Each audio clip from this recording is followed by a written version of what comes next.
Hello guys, welcome back to my channel. Today I'm doing my January wrap up, all the books that I read in January. A lot of these books, I'm not gonna lie, are in my 5-star read video because it took me the majority of the month to find a 5-star read. So I talked about them all in that video, but I tried to cut out a lot of my rambles so that my wrap up would be like, you know, you would learn something new in this video instead of me just repeating everything I said in that video. So most of what I said in that video, the book I spent the most time on was the 5-star read, so I probably won't harp on that too much in this video, but the rest of the books I tried not to talk too much about so that I can talk about them in this wrap up and you not be like, yeah, we already heard that. So also I listened to a few audiobooks in January, which is very surprising. I feel like I have always not hated against audiobooks, but I feel like I always get so bored listening to audiobooks that I just haven't wanted to. But in January I listened to 3, I think, and I really enjoyed them. It was really fun and I feel like I want to start like doing that more because especially like if I'm reading a fantasy, I can listen to a romance, that kind of thing. It was really fun. So some of these I read physical ebooks, some of them I'll listen to on audio or listen to part of them on audio. So let's just get into it. I'm very excited. I feel like I read some really good books in January and obviously found a 5-star read in January. So let's get into it. First, I reread This Time Next Year by Sophie Cousins. I actually listened to this on audio, loved it so much. The audiobook was so much fun to listen to. I had actually read this in 2020 on New Year's, literally binged it. According to my Goodreads, I finished it in a day, and I remember giving it 5 stars but didn't really remember much about it, so I was like, I want to reread it on New Year's, so I decided to listen to the audiobook on Spotify, and it was so much fun. It takes place in England, so the narrator was British, and I love listening to British people talk. I don't know what it is.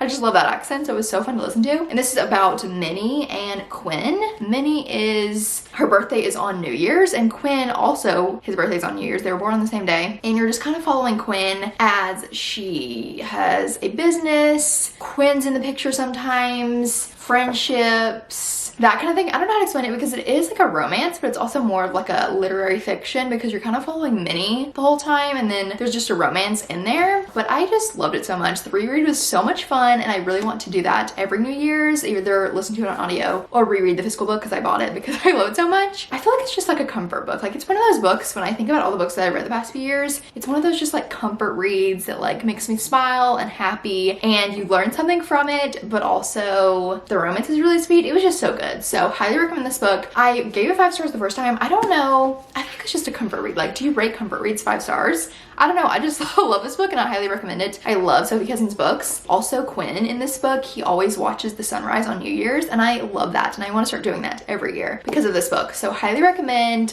just a good reread to start the year, and it's obviously perfect for New Year's because it's set around New Year's. You like start the book on New Year's and then it goes throughout the whole year to the next New Year's, which is really fun. Really, really love this book. Wholesome, sweet, closed door. Highly recommend if you haven't read it. Then I read This Used to Be Us by Renee Carlino. I got an arc of this book, and if you don't know, my favorite book of all time is Before We Were Strangers by Renee Carlino. I love this author and I love that book. I have read a couple of her other books, but well, I think I've read one of her other books besides this one. Didn't love it as much as Before We Were Strangers, but I just love her writing, her storytelling, and I was so excited to get this arc, and I did love it so much, but it also broke my heart at the same time.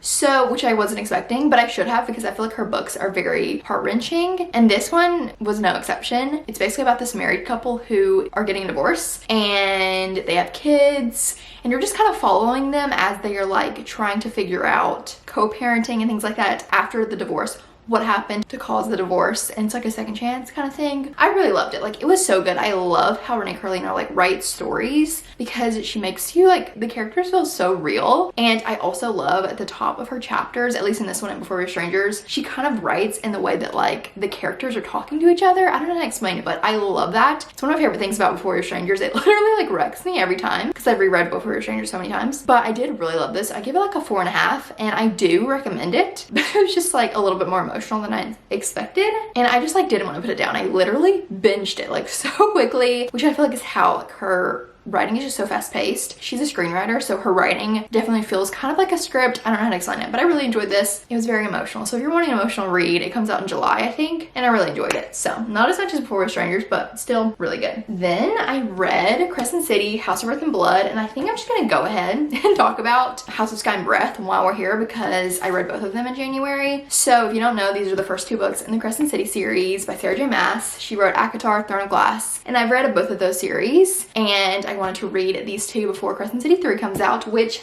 is sitting on my nightstand. Don't you worry, it's over here. You probably won't worry. The first one, well, I think I gave both of them 4.5 stars, but I feel like, I don't know how to explain it. I feel like the first one was very like confusing, or not confusing, but like it was a lot of information, a lot of politics very early on. Like at the beginning, you're just like thrown into this world. And then I got invested in the characters and the end was insane. And then the second one, I felt like the beginning was so good and then it like lagged in the middle and then it got really good at the end. So I don't know, I'm kind of like struggling on which one was my favorite because I liked things about both of them. But if you don't know, this series is an urban fantasy. So basically it's about like fae and all kinds of creatures, wolves, vampires, angels, that kind of thing, living on this planet called Midgard in the city called Crescent City. And they also have like cell phones and they go get their nails done and they watch reality TV, like that kind of thing. So it's kind of like those two worlds combined, which is insane. It's like so much fun. I love the urban fantasy aspect of these books. I think it's so much fun. Like it's almost like you're reading it and you're like giggling because these creatures with wings are texting. Like it's just so fun.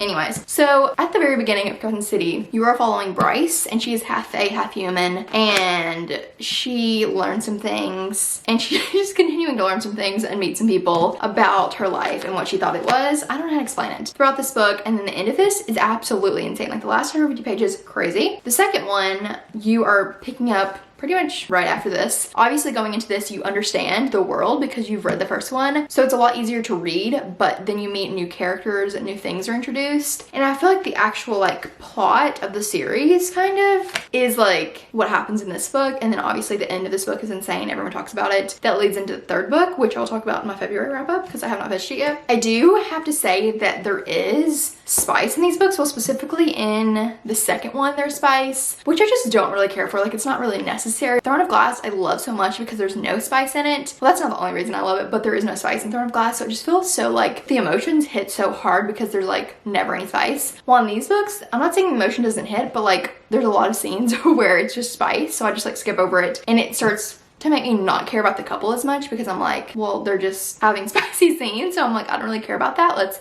get to something else. So I didn't love that. And I did get the end of Crescent City 2 ruined for me, so it made it a little anticlimactic, which makes me sad. But overall, I did really love these books. I gave them, I think, both 4.5 stars just because of the things. Like I thought the second one would be my favorite over the first one, but the first one I loved, like the build up and the romance, and the end was insane. And then the second one, I really loved the beginning, and there's one storyline in the second one that I really, really love. And that's kind of what, like, not what kept me going. I really love the book, but like I always was so excited when we got those scenes. And then I feel like the end doesn't get insane till like the last 50 pages of this book, while the last like 200 pages of this book are insane. So I don't know, it's a toss-up on which one's my favorite, but I do really love the series and I'm reading Crescent City 3 obviously, and I do recommend it. I also say read ACOTAR and Throne of Glass before you read these. I know it is so annoying to hear that because of Crescent City 3 coming out, but just trust us, just trust me that you need to read those series first. And they're also a lot less complicated, so you're probably going to understand this series more if you read those first, if you don't have a lot of fantasy reading. If you haven't read a lot of fantasy books, I feel like those are easier to understand, specifically ACOTAR. And then Crescent City is the hardest to understand because there's so much politics. Like even reading the third one, there's things that I'm like a little confused about, but I feel like in ACOTAR, Throne of Glass, they're a lot simpler for the most part. Well, Throne of Glass is till you more get to the end. But anyways, I do like, you need to read those first before you read these. But I did love the series, or I am loving the series so much, and I think it's just so fun. So it feels like a Sarah J Maas book like the others, but it's like different with urban fantasy, which I love. So I'm really enjoying Crescent City. Highly recommend, if you've read the other two series by Sarah J Maas, that you read this. And now I feel like I get the hype of why people love Crescent City so much, and I'm very excited to finish the third one. So next I read The Golden Goal by Anna Conwell. I gave this 4.25 stars. I'd probably give it like 4 stars, but it is a closed door hockey romance and it's kind of like rivals to lovers. I think they knew each other like when, I don't know, they were younger. Yeah, so the male main character is kind of like childhood friends with her and her brother, and so then you follow them in the present where she now works for his team. I think she's like the therapist, and you just follow them. It is really cute, really sweet. and it was my first book by Anna Conwell, and I read 3 more of her books in January because I love them so much. She's actually a Christian, which I love, and you can definitely see that in her books. She talks about God, praying, like her characters just mention that, which I really love. It's not like a Christian faith book, but she does mention that, which I love. And it's also set in Alabama, which I feel like not a lot of books are set in Alabama, and the author actually lives in Alabama. So I also live in Alabama, if you didn't know. I loved it. It was really, really good. I love a hockey romance. And the male main character was just so down bad for the female main character, and I love reading that. And I also can't wait for the rest of the series. The next book comes out in May, June. I can't remember. It comes out this year. Very excited. Then I decided, Bethany, you need to finish the ACOTAR series. So I read A Court of Silver Flames. Well, technically I listened to it, the graphic audio, and I literally finished it in like 2 days because I was like, I'm finishing this. I'm committed to finishing this before I read Crescent City 2. And I was actually kind of surprised that I enjoyed this more than I thought I would. I do think the first half is pretty boring. Not much happens. There is a lot of spice that you have to skip over. But honestly, I wasn't annoyed about skipping over the spice because I was like, wow, like I get to cut down some of this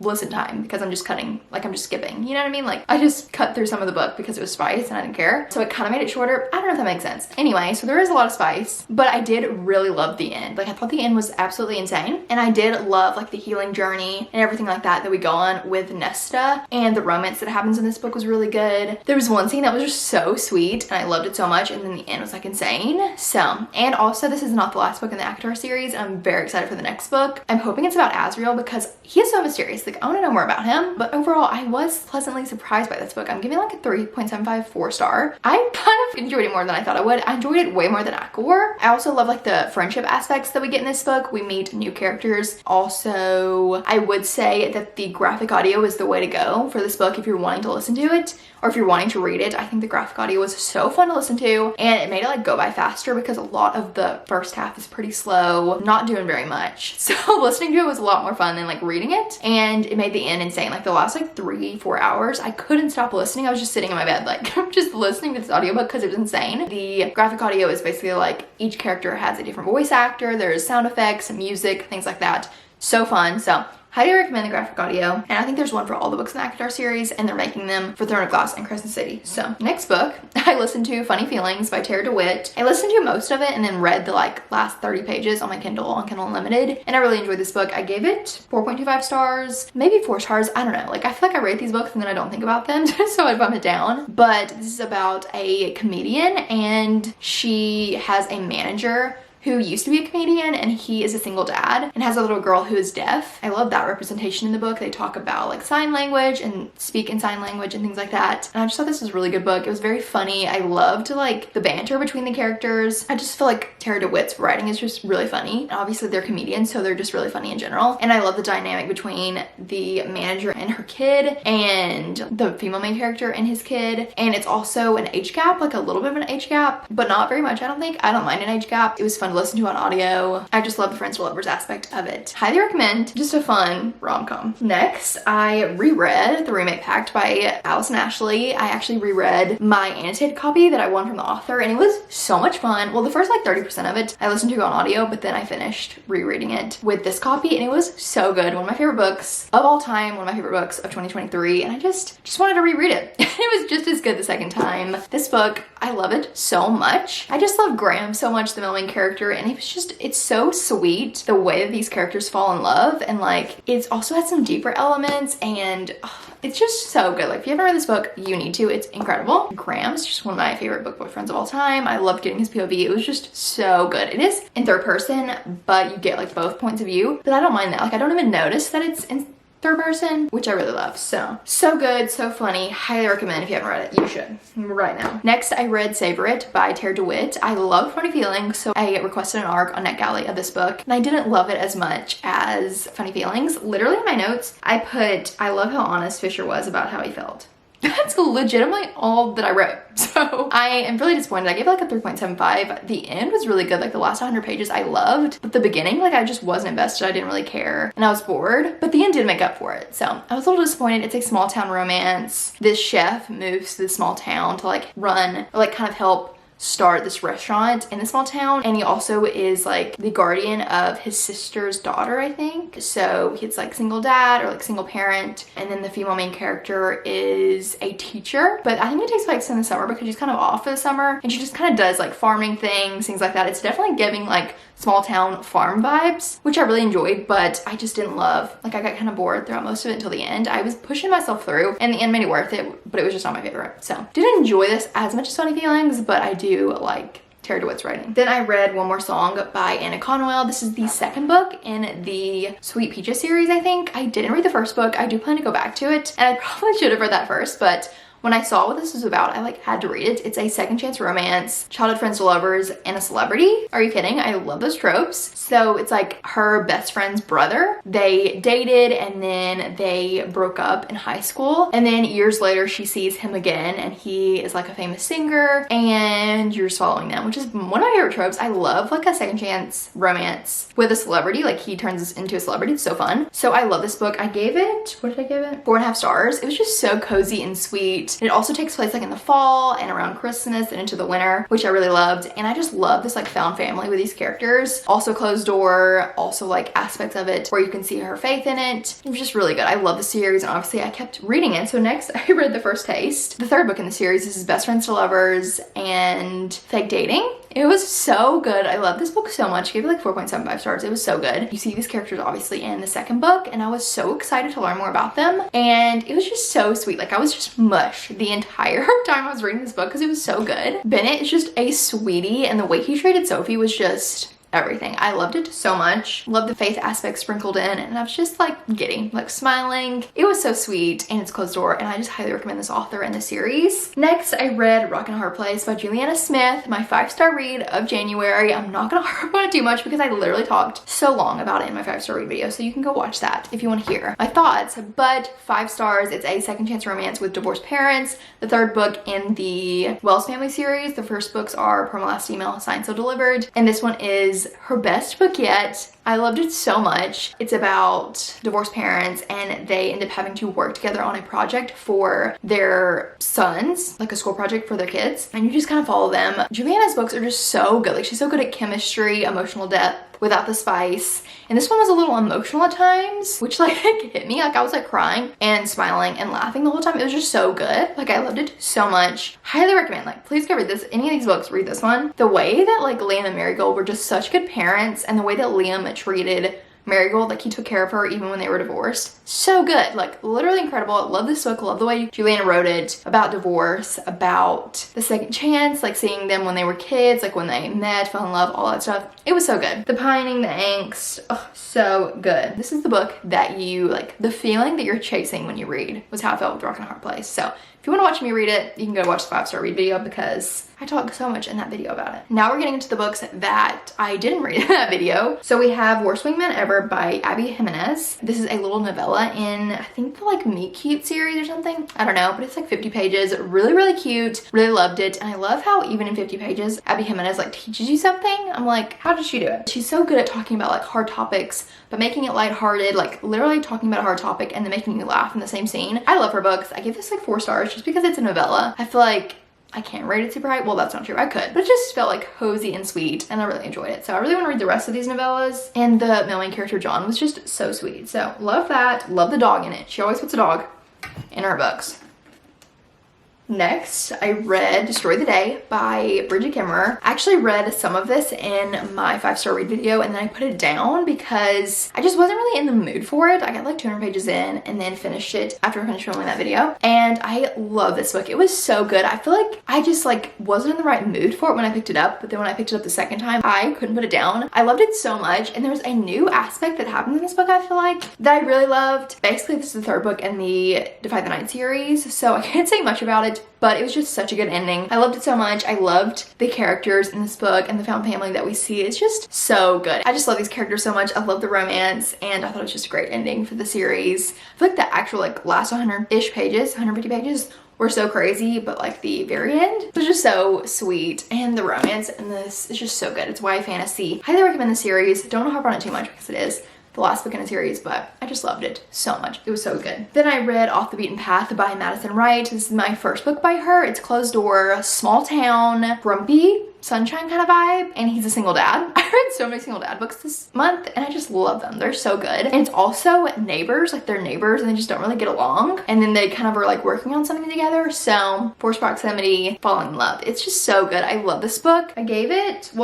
Destroy the Day 4.75 stars. Loved it. I think Defy the Night's my favorite in the series, and then Off the Beaten Path I gave 4.5 stars. Loved it so much. I love like the small town that's like a family. It's just so fun and so sweet to read, and it's also like definitely giving winter vibes. I highly recommend reading it like this time of year because very cozy, very wintry, cold vibes. The way Holden opens up and like tears his walls down for the female main character, and the way that he is with his daughter, so sweet. I can't handle it. So loved it so much. So cute. The little girl, so cute. The romance, so cute. It was great. Then I read One Last Play by Anna Conwell. This is the 4th book in the Sweet Peach series, also the last book. I think it's my favorite just because I love how patient the main character was. It's basically about this coach who is basically smitten with the last like friend in this friend group. She's a teacher and he's like smitten with her, but she's like, no, like we're not dating. I'm not dating anyone. Like, no thanks. And he's just like not giving up on her. He's like, no, like I am interested in you. I just want to get to know you. So like we don't have to go on a date, but like I am just gonna put myself in situations where you're at, like at the school and stuff, so I can get to know you, so I can learn more about you. And he also has a daughter who is his like sister's daughter, and she passed away. You're getting that dynamic, and his daughter is actually in the female main character's art class, and I just loved it so much. It was so good. I feel like the main character, just like the way he was so patient with her and like whatever she needed, however long it took her to open up, like he just wanted to be with her and learn more about her, and he fell in love with her, and it was just so good. Falls first, falls harder. That's the vibe. Just loved it so much, and I loved learning more about the female main character because